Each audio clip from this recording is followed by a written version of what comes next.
I'm with Hillel Fuld, who is a global speaker. We're speaking about the hostage release, and at the moment, there's a small number of hostages being released.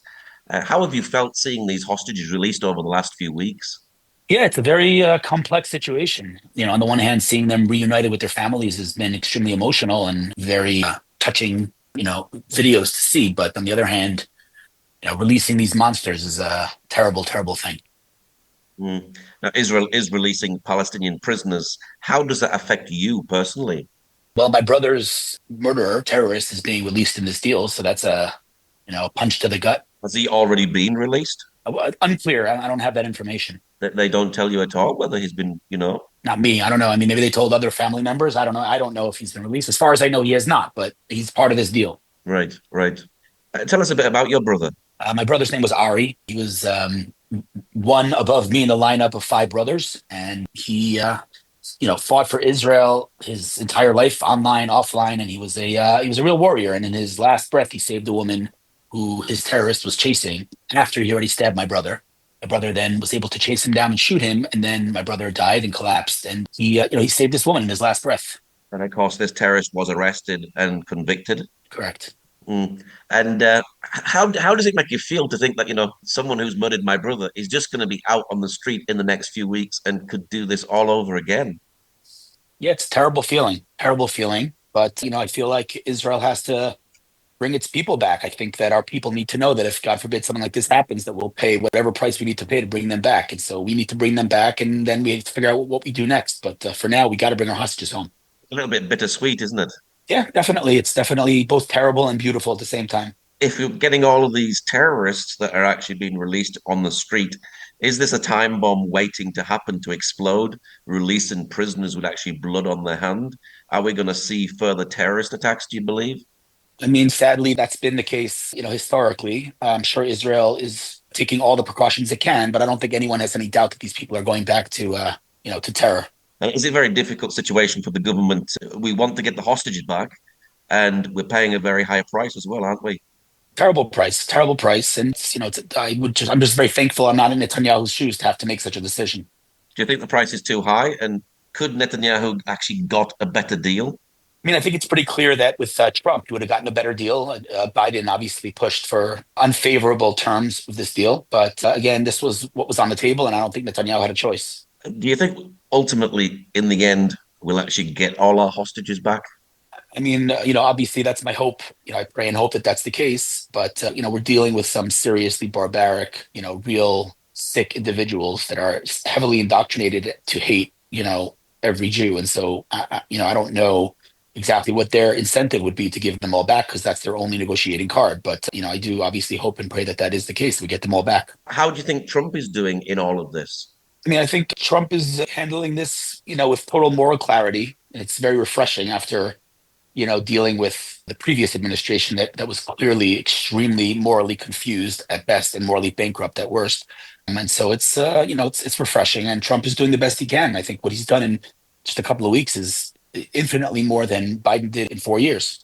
Now, there are problems at the moment with the deal going through. Do you think we'll actually get everything back on schedule by Saturday? I mean, everything's up in the air right now. I'm not, and it's very unclear what will happen, but I think Hamas understands that they're messing with the wrong president.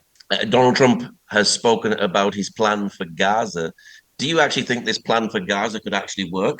I mean, I think if anybody else would have suggested it, then I would have probably laughed. But Trump has been known to make big declarations, and he usually follows through on those declarations. So, I do think that he's not going to let Hamas get away with this anymore. I think he had enough. No, he sort of said that if the hostages aren't released by Saturday, all hell will break loose. What do you think that means? Can Trump actually physically do something about getting these hostages back? Yeah, I mean, there's a lot that we can do. I think that we can, stop the humanitarian aid, stop the fuel, stop the water, stop the electricity. We could start, taking land from Gaza and start applying Israel sovereignty. And there's a lot we can do in terms of leverage that Hamas complies with Trump's ultimatum. But if you stop the water and stop the food, a lot of the world will say, but this is breaking international law.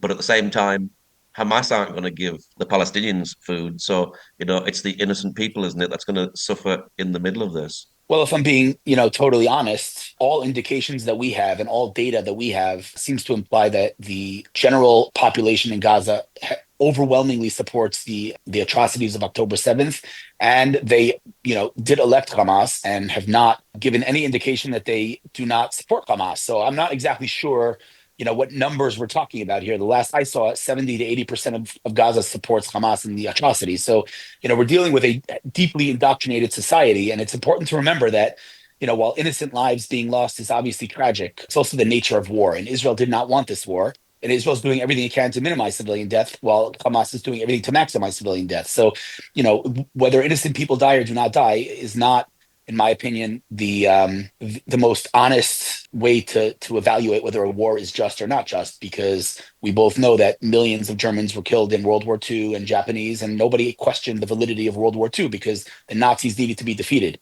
And that is what we need to do. We need to defeat Hamas. And if innocent people are killed, it's extremely tragic. But, the appropriate address for those complaints is not Israel, it's Hamas. Do you fear more kidnappings now that Israel is actually releasing these Palestinian prisoners?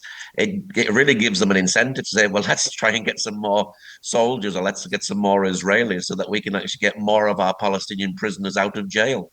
I mean, we have to be honest here. It's not like, when there's no terrorist attacks or no kidnappings, it's not like they're not trying. They try constantly. So Israel has to do its part to defend its citizens. And, obviously we're taking any precautions that we can, but there's no question that they're going to try. How many security alerts are there every month in Israel? Oh, thousands, thousands. I Yeah. mean, it's endless, it's quite literally endless. It's a big praise to the security forces, isn't it? The fact that, we don't continue seeing like bomb attacks and attacks and things on the streets all the time. Yes, they're still there, but, it is a real great testimony to the security forces, isn't it?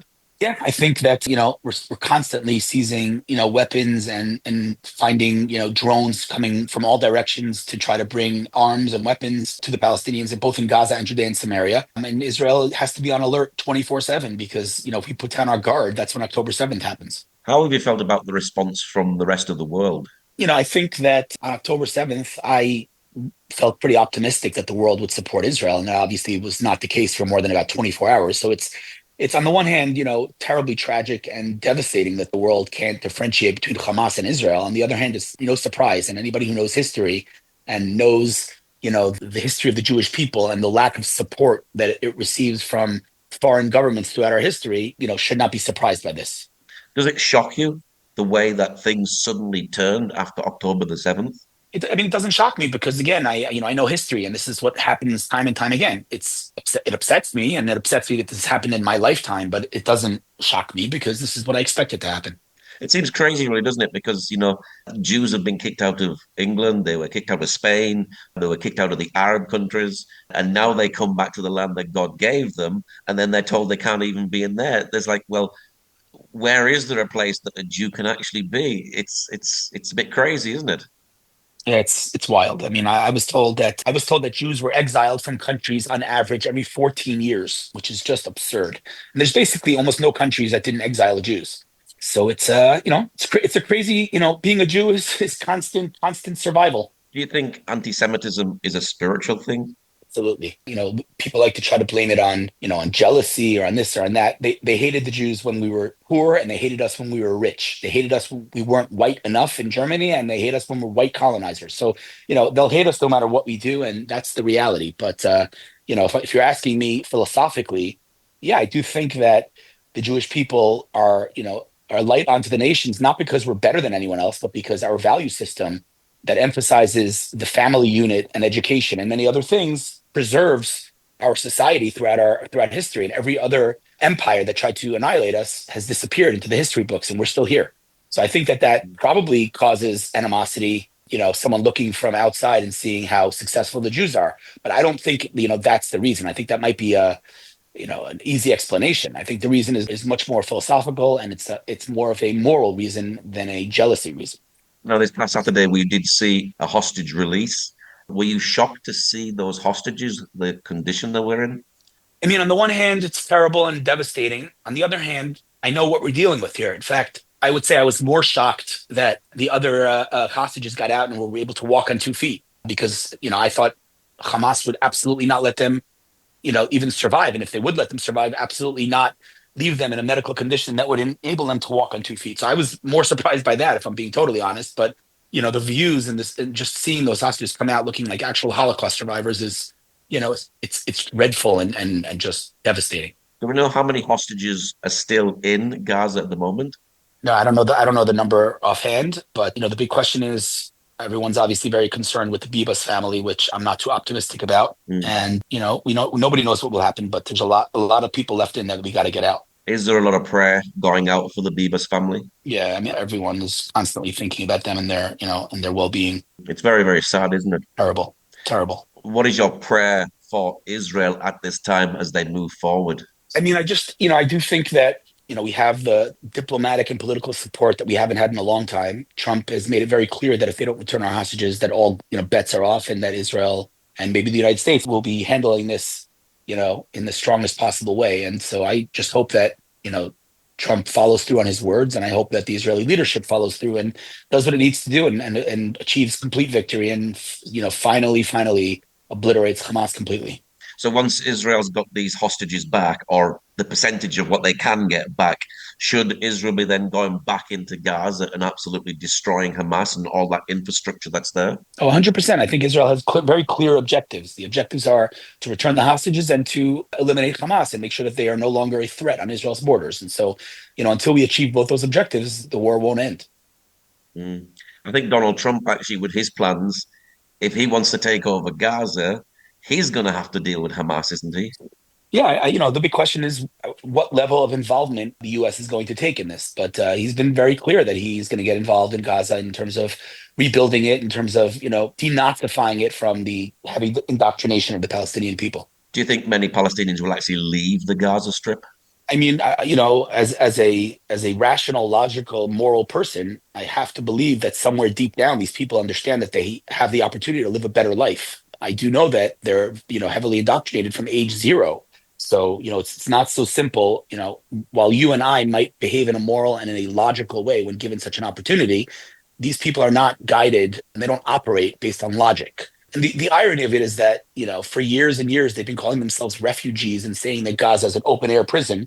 And now they're getting the opportunity to leave and to settle in a better place. And they're complaining about it, which is crazy. And then all the anti-Israel are jumping on, saying, "Oh, Israel's committing genocide and they're ethnically cleansing." You really can't win on this, can you? Correct.